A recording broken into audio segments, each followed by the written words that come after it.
Con Graciela Carta y Pablo Barín vamos desatando nudos para tratar de entender los problemas y aportar a una mejor educación para todas y todos. Para más nunca perder tu amor por la libertad. Conversando sobre educación hasta las 19.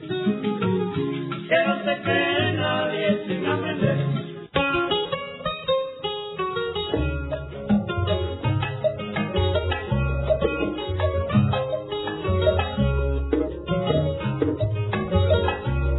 La cultura es la verdad que el pueblo debe saber para más nunca perder su amor por la libertad, que no se quede nadie sin aprender, que no se quede nadie sin aprender. Buenas tardes, buenas a todos y todas. Aquí estamos un año nuevo de nuestro programa. Estamos lejos del año nuevo. Sí. Acá estamos con Graciela Carta, también estamos con la operación técnica de nuestra querida Edith Locina, como ella prefiere que la llamen, y con este programa que se llama Conversaciones sobre Educación. Conversando sobre educación. Conversando. Mira, acá no te... ¿Tenés ganas de que cambiemos el nombre? No. No, en realidad estábamos conversando... Se hizo famoso con este nombre. Claro. Ya lo voy a corregir. Bueno, ante todo, buenas tardes a toda la audiencia. Ojalá que estemos ahí del otro lado acompañados. Y la intención es convocar a la audiencia que le interesa abrir espacios de reflexión, ¿no? Este es un poco el sentido que le dimos desde el comienzo. Le decía a Pablo, comenzamos con una columna en un programa que hacía Mariquita por la mañana. Y bueno, No, por la tarde. Por la mañana era. No, me parece. Bueno, hoy estamos en haciendo... disidencia, pero no importa. Lo hacíamos como columna y después terminamos con un espacio que fue el año pasado, que convocamos a una hora de reflexiones y de charlas, por eso el nombre, Conversando. Y una de las cuestiones que creo, pienso en voz alta acá, más ausencia tiene hoy en nuestra sociedad, ¿no? La conversación. Inclusive hay psicólogos y sociólogos que estudian este problema serio que estamos teniendo en la comunicación humana, de escucharnos, de escuchar al otro, de decir nuestra voz y en ese intercambio aprender juntos, ¿no? Bueno, Conversando tiene esa idea de no dar cátedra, sino plantear temas, pensarlo acá en voz alta y llevarlos a cada casa o a cada lugar para que lo sigan pensando. Bueno, y vamos a recordar, como hacíamos siempre, que estamos en la 99.3, La Voz Capital, que la 99.3 es un medio que no recibe subvenciones del Estado Nacional, ni provincial, ni municipal. Se banca, por decirlo así, con el aporte de sus oyentes. Así que si querés colaborar, podés hacerlo, poner la 99.3 en Google, te va a mandar a la página web de la radio y desde ahí podés encontrar una solapa que dice para colaborar con la radio y puedes hacer tu aporte. Porque ahora, además, vamos a salir por streaming. En algún momento nos vamos a ver la cara, dijo. En algún momento nos van a ver la cara. Oye, yo digo nos vamos en un sentido figurado, sí, nos vamos. Nos van a ver la cara de quienes somos los responsables de este programa. Bueno, y si querés hacernos algún comentario, mandarnos algún punto de vista respecto de los temas que vamos a ir abordando, podés hacerlo al 0374 76 3712. Lo repito, 0374 76 3712. Bueno, como todas las veces que iniciamos los programas, este es el primero del año 2026, siempre con Pablo charlamos sobre qué eje, sobre cuál es el tema vamos a abordar este programa. La idea es, como dije antes, no cerrarlo, sino abrirlo porque son problemas que más allá de que se desatan en un hecho puntual, el eco de ese problema sigue en el tiempo y en realidad nos señala un síntoma que debe ser atendido, que debe ser observado. Y casualmente en el inicio de este programa, la semana pasada, todos vivimos la noticia con horror del suceso en una ciudad de San Cristóbal, que debo decir es mi pueblo natal. En la provincia de Santa Fe. En la provincia de Santa Fe, fue noticia nacional. Lamenté mucho que mi pueblo tenga ese eco nacional con esa situación tan trágica, ¿no? Y en el Colegio Nacional Mariano Moreno número 40, que también soy egresada de ese colegio, ahí asistí a mi escuela secundaria. Entonces, además del impacto de la noticia por sí misma, el hecho de que ocurriera en un espacio tan conocido, que uno sabe cómo funciona, cómo vive, cómo es, desata una serie de interrogantes y de preguntas, ¿no? De hecho, no es el único hecho, valga la redundancia del término, hecho. Ya hizo traer a la memoria la tragedia de Carmen de Patagones. Sí, algunas, quizás conversábamos con Graciela o intercambiábamos cuando preparábamos el programa que estas noticias de gente que empieza a disparar así a los demás, aparentemente sin un objetivo puntual, la veíamos muchas veces en otros países, particularmente en Estados Unidos. Claro, donde la venta de armas está abierta, donde hay una situación de violencia, ¿no? Inscrita en las vinculaciones sociales. De todas maneras, el fenómeno tiene varias aristas para ser observado, ¿no? El tema de que ocurra en una escuela, de que sea un niño de 15 años, que además la víctima sea otro niño de 13. Sí, porque vamos a recordarle a la audiencia, si es que no leyó este alumno disparó a varios alumnos de la escuela, entró con una escopeta que era de su abuelo, resultaron varios heridos y uno de ellos falleció.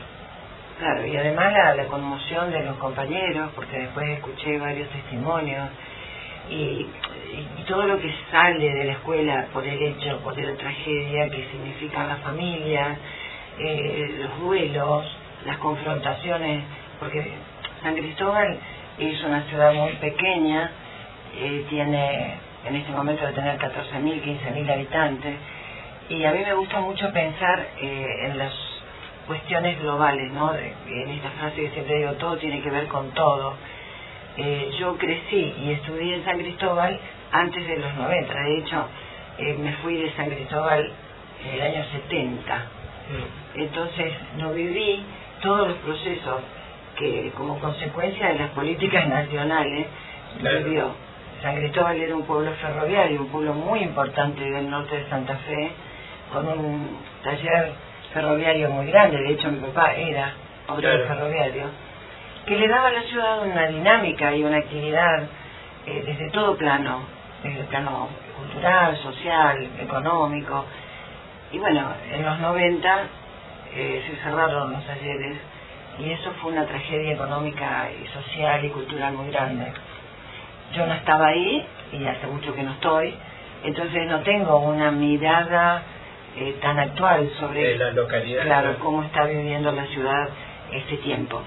Por eso le digo a la audiencia que se queden, que más adelante en el programa vamos a conectarnos con una psicóloga que tiene mucha participación en las problemáticas de Santa Fe. Ella participó también de la tremenda inundación en el gobierno de Reutemann, y conoce mucho el pueblo porque también es de San Cristóbal, y ella puede darnos una mirada profesional cercana a los acontecimientos que estamos describiendo, ¿no? Sí, que nos hacen pensar y hacernos muchas preguntas, ¿no? Por ejemplo, la escuela tiene los recursos y las herramientas para prevenir estos hechos de violencia extrema. Ya en programas anteriores, el año pasado, analizamos la cuestión de la violencia, pero Pero acá estamos frente a casos de un grado de violencia suprema, yo diría, por usar un calificativo. O ¿qué les compete a directivos y a docentes como acción en el proceso que desencadena estas tragedias? Yo me acuerdo cuando fue la tragedia de Carmen de Patagones, sí, que yo incluso escribí un artículo que publicó El Territorio. Una de las cosas que más me llamó la atención fue cuando los medios hicieron unas entrevistas a un conjunto de estudiantes de esa escuela, y les preguntaban si ellos no habían notado que este chico, que fue el que disparó en aquella oportunidad, algo que les llamara la atención y demás. Y dice un chico: nosotros lo dijimos, pero lo que pasa es que no nos escucha. Claro. El tema de la escucha, ¿no? Lo que les dije al comienzo, es una de las cosas ausentes en muchos niveles de la vida humana, desde la casa, la amistad, que a veces está mediada por las redes. Es decir, hoy no hay una apertura a mirarse a los ojos, por decirlo literalmente. Literariamente. Leía un artículo de una psicóloga que hablaba también de dos cosas que son graves y que a veces explican por qué se desencadenan estos sucesos tan trágicos. Una es esto que estamos diciendo, la falta de diálogo, la devaluación de la palabra. Cuando la palabra es lo que nos distingue, es lo que humanamente nos permite, lo que nos constituye como humanos. Como humanos, hay una devaluación de la palabra. Y por otro lado también una gran sucesión de impunidad. Hay algo en lo social que aparece como que, bueno, lo que se hace no tiene consecuencias. Nadie termina castigado, no hablo de castigo, de la punición nomás, sino ser responsable de los actos. Se violan reglas, claro, hay que cumplir, bueno, eso tiene una consecuencia. Entonces decía ella que eso genera mucho resentimiento y mucha violencia. Y es para pensarlo, ¿no? Y vuelvo a lo que inicialmente dije, me sorprende más en un pueblo chico, donde uno supone que los lazos sociales y comunicativos son más fluidos, más cercanos, más fáciles, digamos.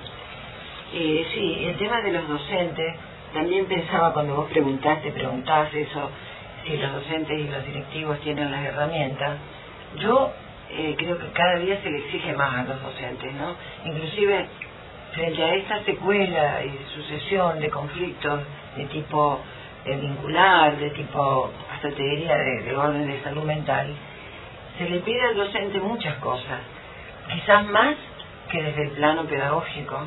Sí, se les exige que se hagan cargo de problemas sociales que la sociedad misma no está pudiendo resolver, que los gobiernos, y particularmente gobiernos como el actual, que dicen que el Estado debe desaparecer, que no se debe ocupar de las políticas públicas, se le pide que se encarguen de la alimentación de los chicos, que contribuyan con temas de salud, etcétera, y entre tantas cosas se les pide que intervengan en las cuestiones que tienen que ver con la salud mental, por encuadrar este tema de alguna manera, ¿no? Estaba leyendo un artículo también que hablaba de este tema, que hay, por supuesto, una investigación en curso, y hablaba de que también se suponía, o se supo, que el chico, el autor del hecho, responsable de la muerte del compañero,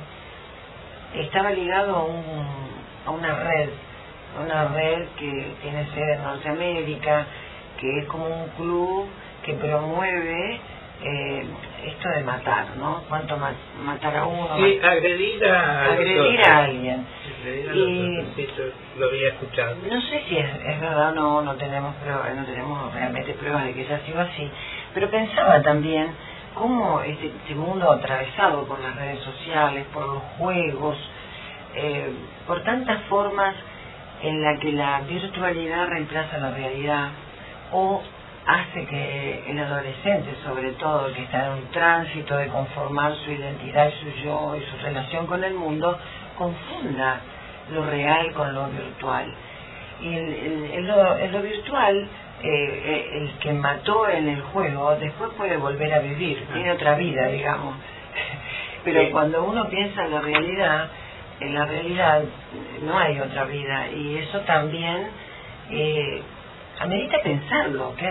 ¿Cómo hacemos? ¿Te acordás, Graciela, que nosotros también en otro de los programas mencionamos también o abordamos de algún modo el caso de una escuela de la provincia de Buenos Aires, no recuerdo la localidad, donde habían interceptado mensajes algunos chicos que circulaban en grupos de WhatsApp que decían que iban a matar a un integrante de la escuela, ¿no? Sí, fue un escándalo, me acuerdo, sí.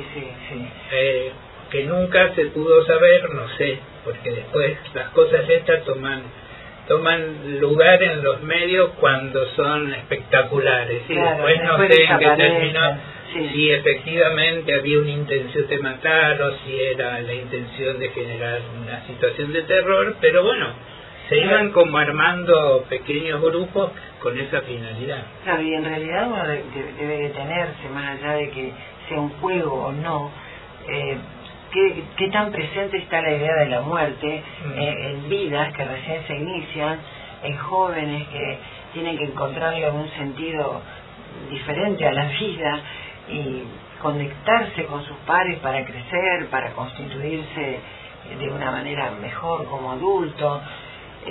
La verdad que yo... Sí, digamos, es la etapa, o una de las etapas primordiales de la constitución del lazo social entre los jóvenes, digamos, en los jóvenes, ¿no? Y además la escuela, que es uno de los temas que nos interesaba comentar, se transforma o se debería transformar en una mediadora entre ese chico ya pequeño que sale de la familia y empieza a constituir sus relaciones sociales por fuera de la familia. Ahora, la escuela, como la venimos viendo, cabe una pregunta: ¿le importa a alguien tener una buena escuela? ¿Están pensando los que nos gobiernan en crear espacios de formación, de calidad? La verdad que no pareciera. Yo creo que la soledad y el desprestigio y el acoso económico al que está sometida la docencia también es una situación a mirar. Sí. Vos decías, ¿qué herramientas tienen? Y no sé si no tienen herramientas. Habrá quienes tienen una formación personal más sólida, una empatía mayor.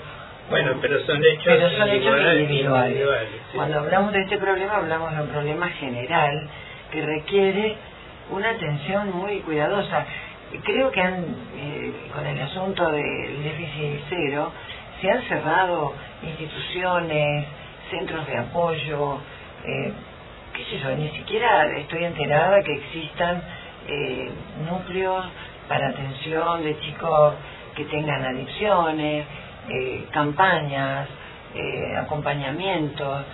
Me parece que nos han dejado muy solos y el problema se hace grande. Bueno, y una mirada que nos parecía interesante compartir con la audiencia en relación con este tema de la violencia en las escuelas, la aporta Gabriel Brenner. Gabriel es licenciado en Ciencias de la Educación. Dije fue porque me acuerdo que él estuvo a cargo de un programa importante en el Ministerio de Educación durante la gestión de Cristina Fernández de Kirchner en su segundo mandato. Bueno, Gabriel es licenciado en Ciencia de la Educación y especialista en gestión y conducción del sistema educativo. Y en el programa Conectamos de la CNN en español le hicieron una consulta sobre qué pensaba de la violencia en las escuelas. Así que lo escuchamos y después comentamos. Antes de ir a la pausa, decíamos que esto provoca un daño integral, que necesita entonces, por lo tanto, un abordaje profundo, pero también integral. La pregunta es si estamos en condiciones de hacer ese abordaje integral, Gabriel. Yo creo que sí, y me parece que es fundamental acá pensar en el abordaje y la posición de los estados respecto de las políticas que deben encararse en torno a las situaciones de distintos tipos de violencia o acoso escolar. Pero permitirme también decir en ese sentido que es necesario trabajar la propia noción de conflicto, porque a veces hay una noción que tiene cierta carga negativa del conflicto, y la verdad es que suprimir el conflicto, suprimir la diferencia, es lo que está en relación con el aumento de diferentes formas de violencia. Está en la naturaleza de las personas. Exactamente, por eso es interesante ver a la diferencia como un factor que complementa, enriquece, y no como algo que se torna una amenaza o la diferencia cuando se torna una deficiencia. Por eso me parece importante aclarar esto del conflicto, porque creo que el conflicto es una fuente de construcción de convivencia. Ejemplo, América Latina es la región más desigual del mundo, no dije más pobre, dije más desigual. Por lo tanto, ¿cómo no va a haber conflicto? Entonces me parece que el conflicto es algo que debe tomarse como una fuente que permite abordar ciertas cuestiones o ciertas tensiones. Otro ejemplo, que también podría pensarse en el mundo y en América Latina, la escuela secundaria. La escuela secundaria que me animo a decir que vos hiciste y que yo hice, fue una secundaria para pocos o para no tantos. Hoy en las escuelas van casi todos. Por supuesto que hay que luchar y trabajar para que aprendan mucho más y mejor y que la terminen todos los que entran. Absolutamente. Pero me parece que hay que decir que si la secundaria casi siempre, o por lo menos todo el siglo XX y algo de este siglo fue para pocos o para no tantos, entonces me parece que es imposible pensar que esa secundaria que fue durante mucho tiempo bastante selectiva, elitista, hoy, digamos, ¿cómo hacemos para que todos convivan? Entonces, agrego otro elemento fundamental. Me parece que el gran desafío es unir lo diverso para confrontar las adversidades. Y en esto lo que quiero decir finalmente es algo que me parece nodal o vertebral. Y tiene que ver con, ya no tanto los chicos, sino los adultos. Yo creo que las violencias y la escuela no tienen tanto que ver, permitirme decir, por supuesto que tienen que ver con la pobreza. No tienen tanto que ver, por supuesto que tienen que ver con la desigualdad. Tienen mucho más que ver con los adultos cuando no se dan por aludidos y con los chicos cuando no se sienten parte. Ahí hay un combo explosivo. Creo que hay que atender a esa fusión. ¿Y qué estoy diciendo? Hay que intentar que la escuela tenga más y mejor sentido para los chicos y para los adultos. Y hay que intentar como adultos, adultos escolares y adultos familiares, no mirar para otro lado. Es una tendencia a veces porque resuelve más una pantalla que generar un espacio de diálogo. A veces con los chicos, digamos, damos lo que nos queda del día, el resto que nos queda. Y no estoy criticando porque todos vivimos de esta manera, vos y yo también. Sí, claro. Me parece que lo que estoy planteando es quizás tener en cuenta la metáfora de una gran serie que estuvo dando vueltas y que fue un boom en uno de los canales más importantes, y me refiero a la serie Adolescencia. Le pusieron ese nombre, permitirme decirlo, porque es muy marketinero, vende mucho más. Debería llamarse Adultos, porque lo que nos muestra esa serie es justamente la absoluta ausencia de adultos que estamos viviendo en este momento de la sociedad. Una metáfora, no spoileo, quédate tranquilo, para quien no vio esta serie, pero la serie muestra en un momento a una familia de sectores medios, cualquier país podría interpretar su caso, y su hijo en la habitación con la netbook y wifi. Hacía frío por fuera, la sensación, ¿hay una sensación de mayor seguridad que esa?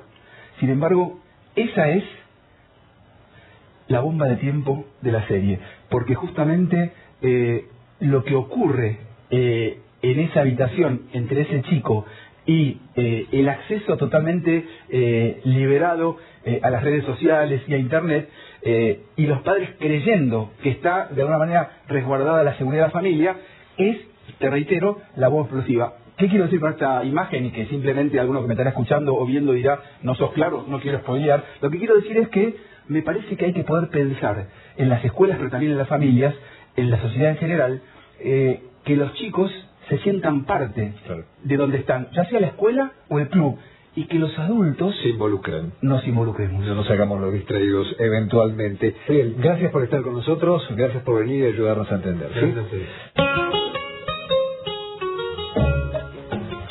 Bueno, y también nos pareció bien interesante traer otra pequeña intervención de Gabriel Brenner en un programa, en este caso en la televisión pública, así que vamos a escucharlo y después hacemos algunos comentarios. La violencia en la escuela existe desde que la escuela es escuela, porque hay violencia en la escuela como hay violencia en las canchas de fútbol, en las legislaturas, a la vuelta de la esquina y adentro de las casas de las familias. La escuela es un ámbito clave de construcción de ciudadanía democrática en donde hay que intentar construir con la palabra y que todos aprendan a construir con la palabra y no por el golpe ni con el impulso, sino fundamentalmente con la posibilidad de aprender a vivir mejor con los demás. Yo quiero condenar la violencia hacia la maestra, pero hay que entenderlo en contexto y seguramente habrá que pensar qué pueden haber hecho de otra manera antes la escuela con la comunidad y qué hay que hacer después, porque no es que hay que apagar un incendio. En todo caso, a veces en las escuelas y los adultos minimizamos situaciones que después se transforman con el efecto bola de nieve. Minimizar, por ejemplo, cuando un chico viene a quejarse de que fue insultado, molestado o agredido. A veces decimos es cosa de chicos. Y realmente no es cosa de chicos, porque la escuela es una cosa seria de chicos. Por lo tanto, aquello que a veces minimizamos puede convertirse en algo de lo que después nos lamentamos. Hay que poder pensar en que tenemos que ser sujetos del derecho a una mejor convivencia y no objetos de una norma. Lo que sí hay que hacer es, cuando se transgrede una norma, hay que sancionar, porque la sanción no es algo negativo, la sanción es algo positivo con lo que se construye convivencia. ¿Sabes cuál es el problema? Cuando se resuelve el problema escolar en términos punitivos. Lo que no sirve es la punición, el castigo como única solución, porque quien es castigado no entiende por qué fue castigado. Entonces, cuando yo comprendo que estoy transgrediendo una norma, puedo aprender a hacerlo la vez que viene de otra manera.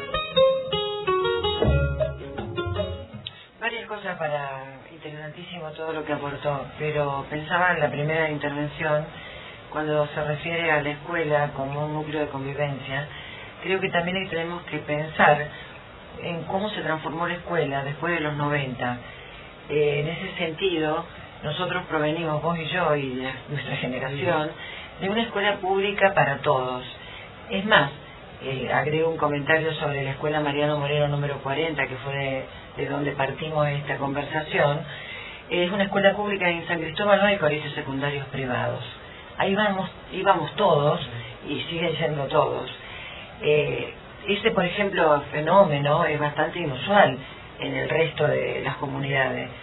Se ha dividido la sociedad, se han hecho caminos diferenciados entre la escuela pública, que terminó siendo en un concepto desfigurado para los más pobres, la escuela pública es para los que no pagan, digamos, en un concepto totalmente distorsionado de lo público, y los padres que eligen la privada porque también les da un contexto de mayor identificación social, por decirlo así. Entonces, eso también hace que haya violencia entre los chicos, porque no se conocen, no se reconocen en el ámbito social, ¿no? Y con respecto a lo que se refiere de los padres, que creo que también es un fenómeno muy grave que nos acontece. Escuchaba mejor un psicólogo que hablaba sobre el tema de la necesidad de los límites. Los padres modernos, decía este psicólogo, no saben decir que no. Y a los chicos no todo hay que preguntarle. ¿Qué querés comer? ¿Qué querés hacer?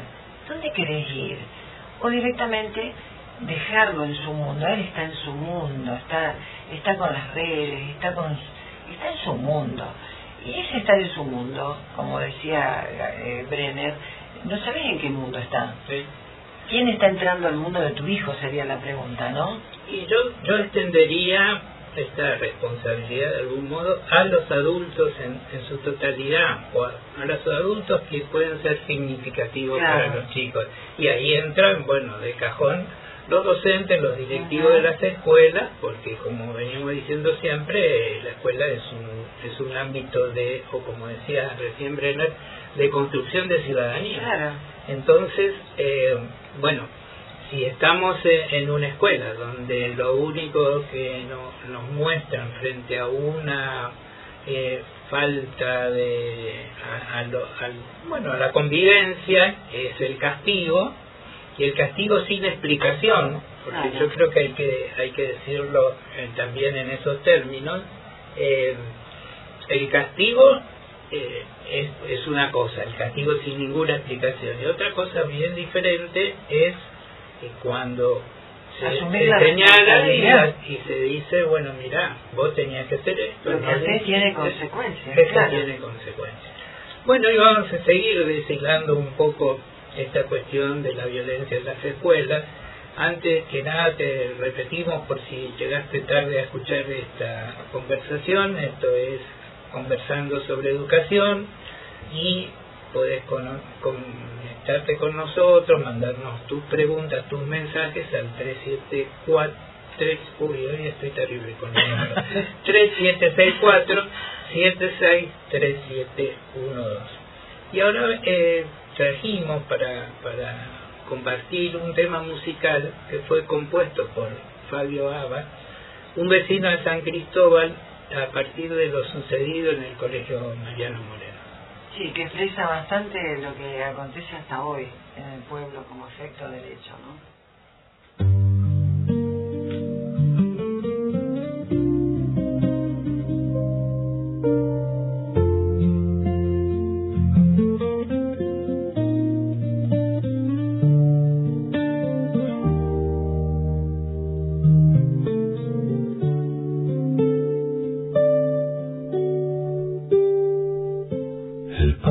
Quedó en silencio, el aire se detuvo, un frío que no es de invierno en el alma se instaló. San Cristóbal hoy abraza un dolor que no buscaba, y en cada esquina del barrio se siente el mismo clamor. Las aulas guardan preguntas que hoy no tienen respuesta, y el peso de la tristeza se hace difícil de andar.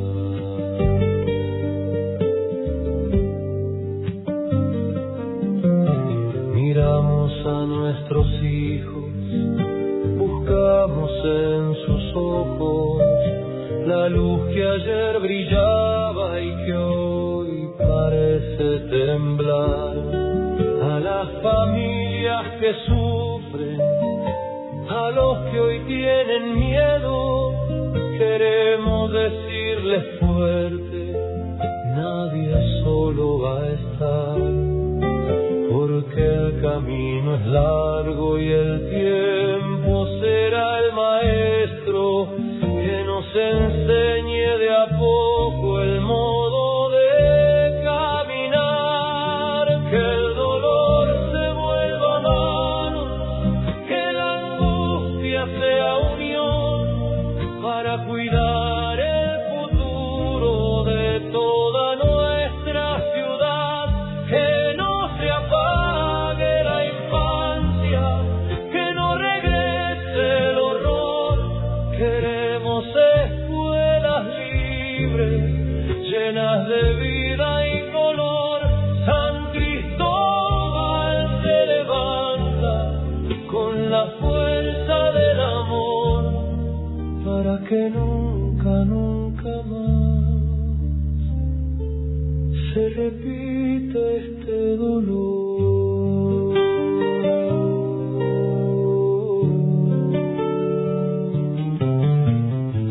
Alumnos valientes que hoy buscan un sentido, les prometemos escucha, les prometemos sostén. No hay herida que cierre si la dejamos de lado, hay que sanar entre todos, aprender a estar bien. Que la palabra sea abrazo, que el encuentro sea abrigo y que el respeto sea el único lenguaje que hablemos hoy.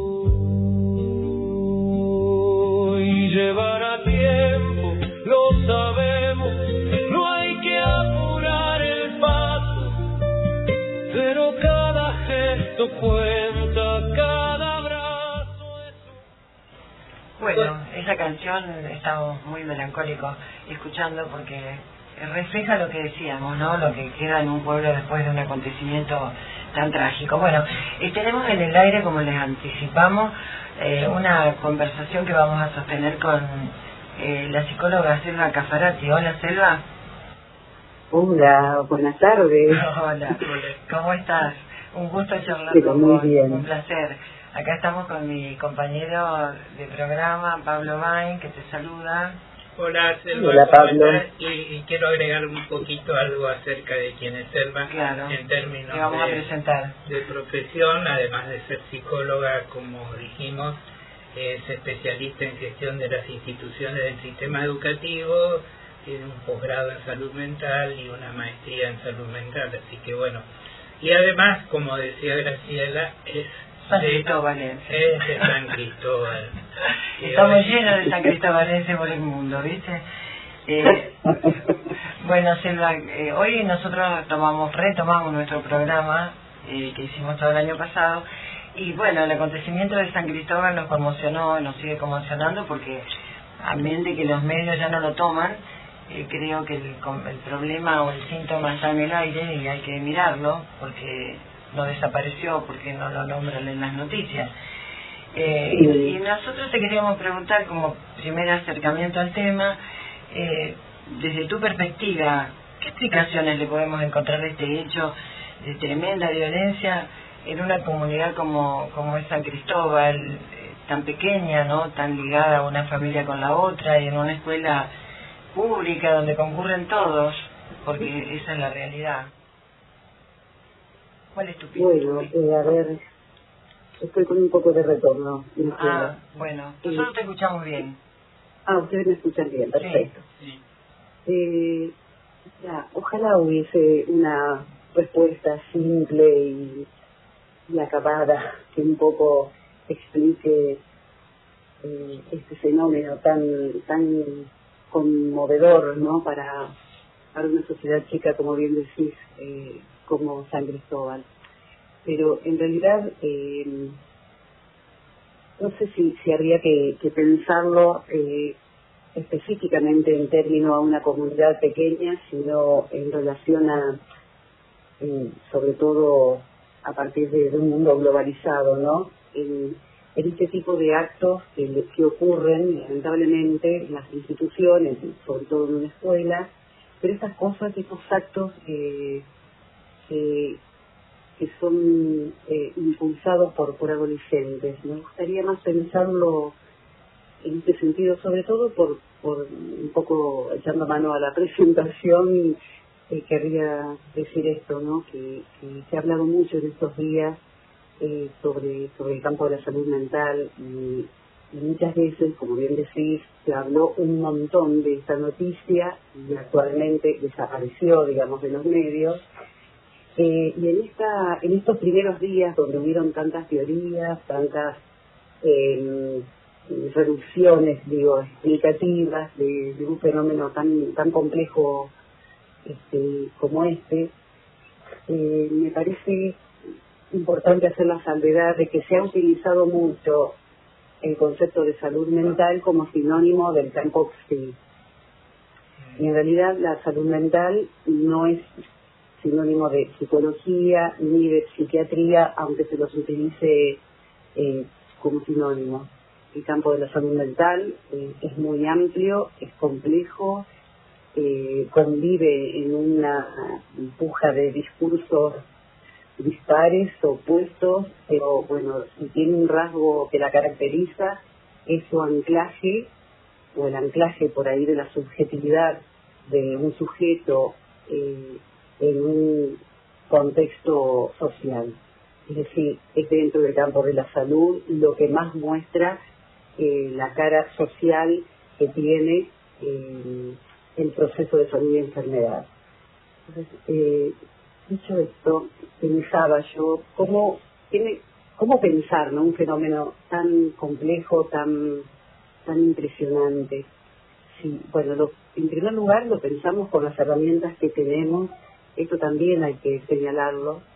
Es decir, tenemos herramientas construidas a partir de la formación profesional que podríamos decir que es un poco el producto de la modernidad, de nuestras formaciones, por lo cual ya tenemos que aceptar de movida que toda explicación va a quedar chica frente a los fenómenos que estamos viviendo actualmente, en el sentido de que así como finalizó, digamos, la modernidad y sentimos muy cercano y próximo lo que fue la globalización, hoy estamos en una transición mutando hacia un mundo que desconocemos, con otro lazo social, con otras características subjetivantes para cada sujeto, con otro modo de ejercer y de constituirse la sexualidad de los sujetos. Es decir, estamos en plena mutación hacia un mundo que desconocemos. Esto es importante tenerlo claro, porque entonces vamos a echar mano a las herramientas conceptuales con las que podemos pensar algo como esto, pero van a ser solo algunas aproximaciones. Entonces, en esa línea te diría que toda violencia es expresión de un malestar. No, el campo de la salud mental no puede pensar un fenómeno como este como algo meramente conductual o como un acto indisciplinado, sino como una expresión subjetiva, ¿no? Que debe leerse en relación al deseo, al lazo social y a los modos de inscripción de un sujeto en la cultura. Entonces, la cultura de por sí se implica la renuncia a la satisfacción inmediata de las funciones, digamos, ¿no?, de un sujeto. Y la violencia aparece cuando ese malestar no encuentra las vías simbólicas de tramitación. Eso era muy claro en tiempos modernos, ¿no? Cómo simbolizábamos las pulsiones y las convertíamos en actos simbólicos comprensibles. En la adolescencia hay primero una intensificación, digamos, ¿no?, de lo pulsional, pero hay más fragilidad en los recursos simbólicos, hoy más que nunca. Hay dificultad para poner en palabras lo que ocurre, lo que se siente, lo que se vive. Entonces podríamos pensar como un primer punto que la acción violenta sustituye a la palabra, si nos enfocamos en este acto. Estamos también en un momento de caída abrupta de la autoridad simbólica, que alguna vez nos ordenó, que alguna vez nos reguló, que instauró permisos y prohibiciones, que ordenó el campo psíquico y el campo social, ¿no? Las figuras actuales de la autoridad, como el docente, como la institución o como la norma misma, perdió consistencia simbólica, diría yo, ¿no? Claro. Bien, ya no opera como antes, como organizadores de un límite. El límite aparece como arbitrario, como negociable, ¿no? La ley ya no se internaliza, se la confronta. Esto es una foto, digamos, de la actualidad que no podemos pasar por alto. Claro. Por lo tanto, la violencia surge como un desafío, como una búsqueda de límites, como un intento de producir una respuesta en el otro. Y ahí ya estamos en el campo del otro con mayúscula, ¿no?, del semejante, de la alteridad. Un adolescente necesita ser reconocido por el otro, por el adulto, por la institución y por los pares. Cuando esto está inconsistente, empieza como una percepción de invisibilidad, de desenganche de lo escolar, de lo que nosotros decimos por ahí, hay una falta de inscripción simbólica en un colectivo, en un tejido social. Ahí la violencia podría aparecer como una forma de hacerse ver, de inscribirse en una escena. Yo no sé si vos preguntarme por ahí si hay palabras por ahí. Sí, no son claras. Bueno, de hecho hay que explicarlo como corresponde, con la palabra que hay que explicarlo. Está claro lo que estás diciendo. Bueno, entonces termino la idea. en un momento de fragilidad del lazo social, de debilitamiento de las referencias colectivas, de un incremento atroz del individualismo, de vínculos que son absolutamente inestables, esto en la escuela se traduce en dificultades para sostener las normas comunes, en un aumento de conflicto entre pares, no solo en la escuela, ¿no? Los medios nos muestran la salida de los boliches.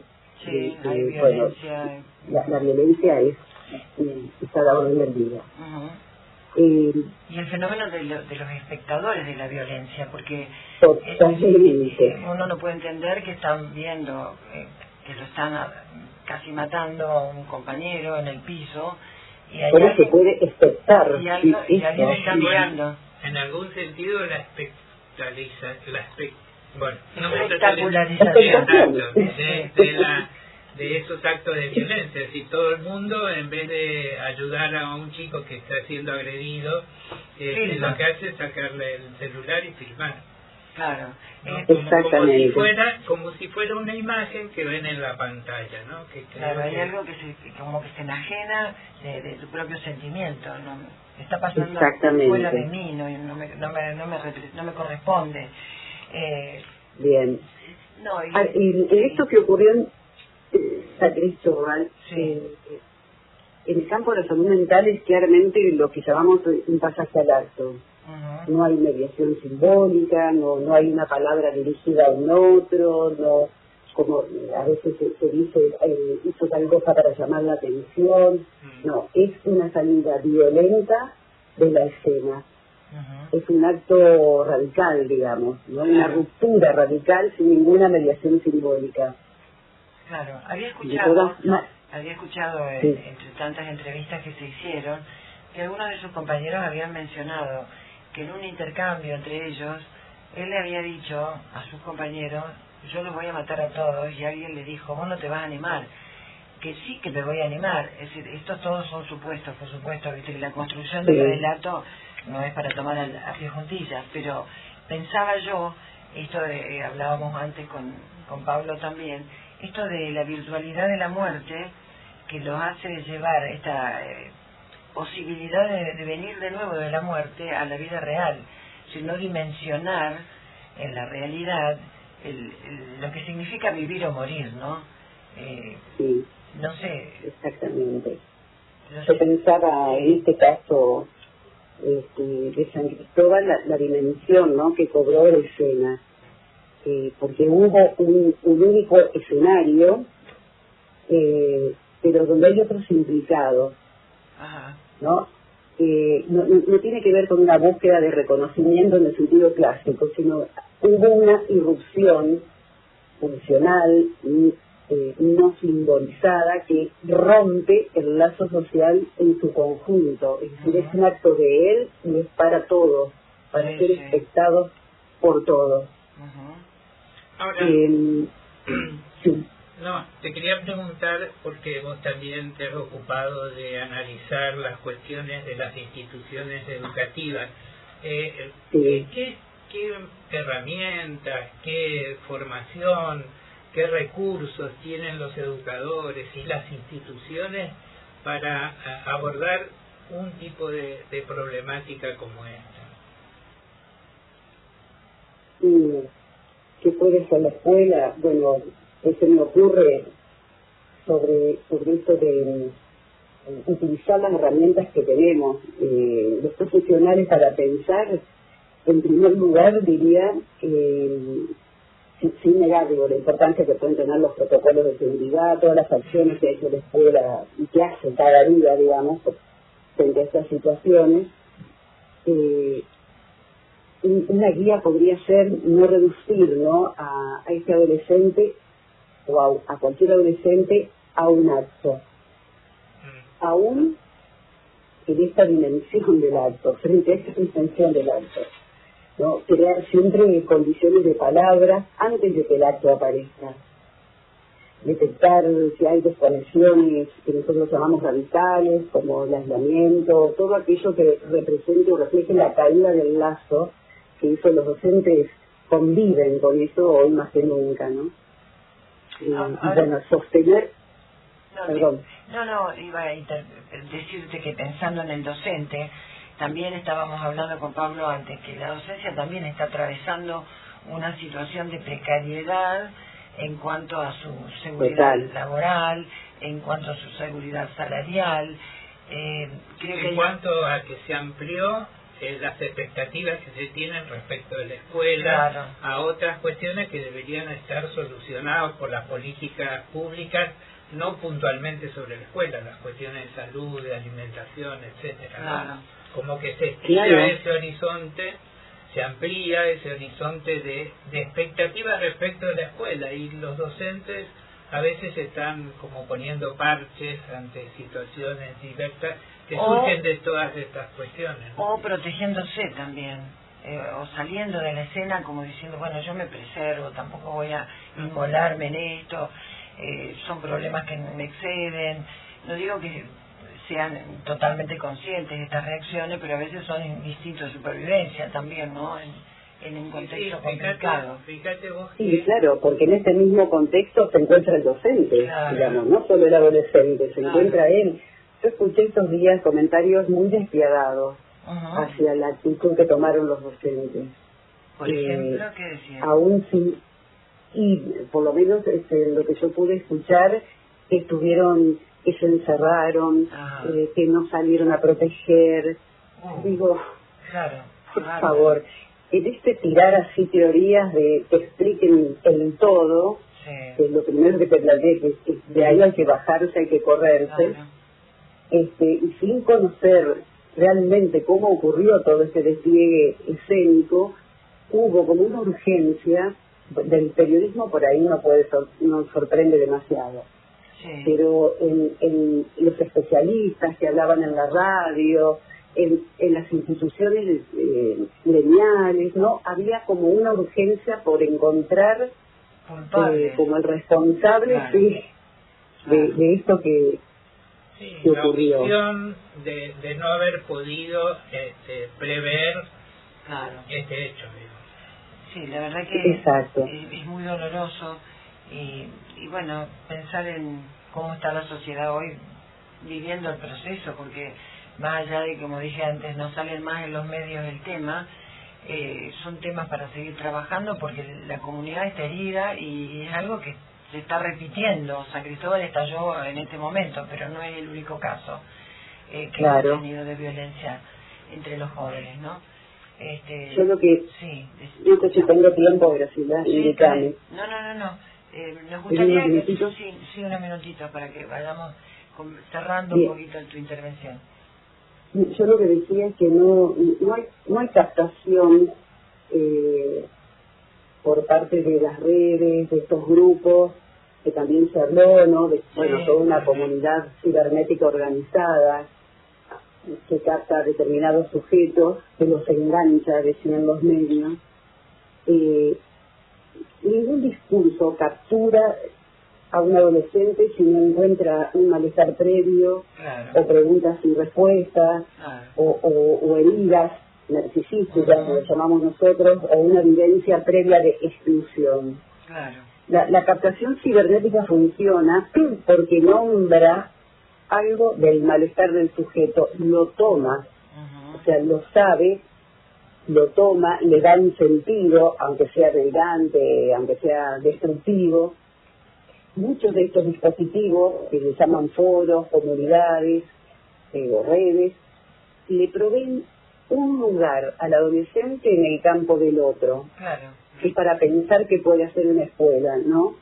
Ofrecen pertenencia, identidad, reconocimiento, sobre todo en sujetos que no se sienten vistos o que se sienten desenganchados de la escuela, del lazo. Se sienten solos, se sienten aislados.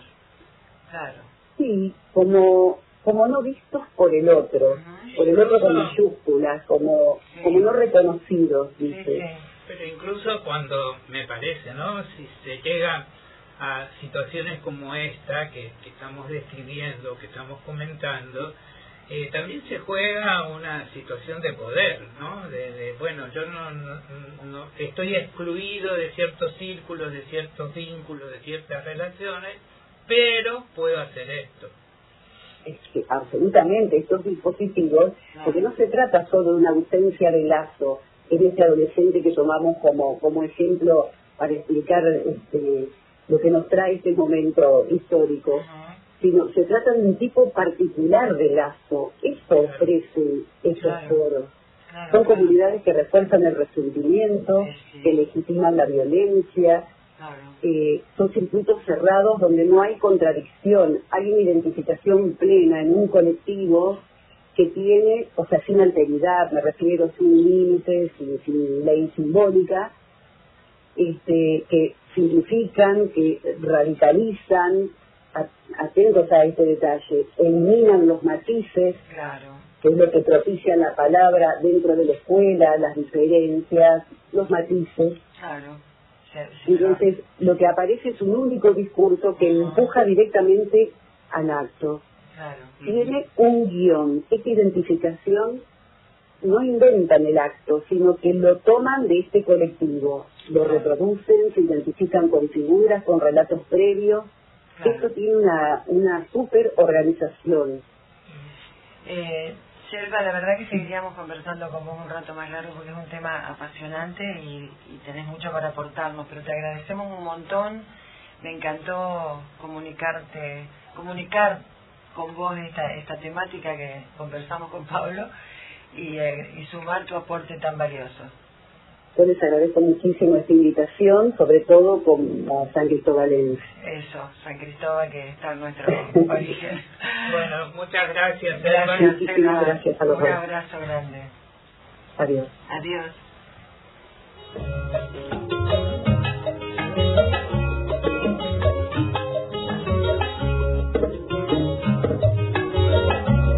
La cultura es la verdad que el pueblo debe saber para más nunca perder su amor por la libertad. Bueno, mucha tela para cortar, ¿no? Pero me pareció interesante rescatar algo que es clave, digamos, para cuando se nos presenta un escenario tan complejo, que no alcanzan las herramientas. Selva dijo algo muy interesante: tenemos la formación profesional moderna y estamos siendo testigos de un paradigma nuevo, social y cultural, que no nos da mucha certeza sobre cómo se va a terminar configurando. Y eso tiene efectos en los más jóvenes, que de hecho, a diferencia de nosotros, nacieron ya en el origen, en el inicio de este nuevo paradigma y con el atravesado de la tecnología y de todo lo que hoy digamos, favorece y intermedia y obstaculiza la comunicación. Yo creo que y también una construcción diferente de las relaciones sociales, de los vínculos, de la construcción del lazo social, que es hoy ser parte de una comunidad, que es ser parte de una sociedad, que es ser parte de un colectivo determinado, sea profesional, universitario, de género, de lo que fuera. No son los vínculos que se constituyeron en la modernidad, porque en la modernidad había cierta previsibilidad, había un proyecto, se iba a llegar a tal cosa, ¿no?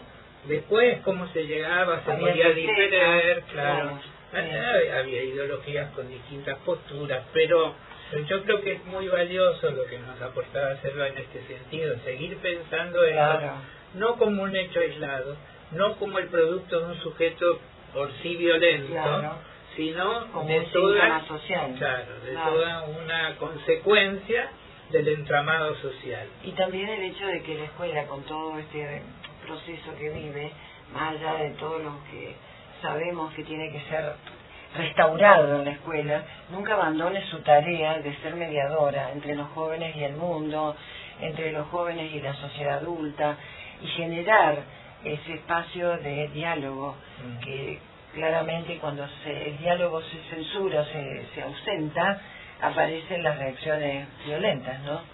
Bueno, y nosotros decidimos cerrar con un tema musical que sí difiere del anterior y de la temática, de lo que venimos hablando, un poco para levantar el ánimo. Y va a ser nuestra despedida. Te esperamos, si querés, el próximo jueves de 18 a 19 con este programa. Y vamos con el negro Rubén Rada y Blue Mana.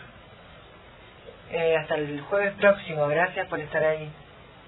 No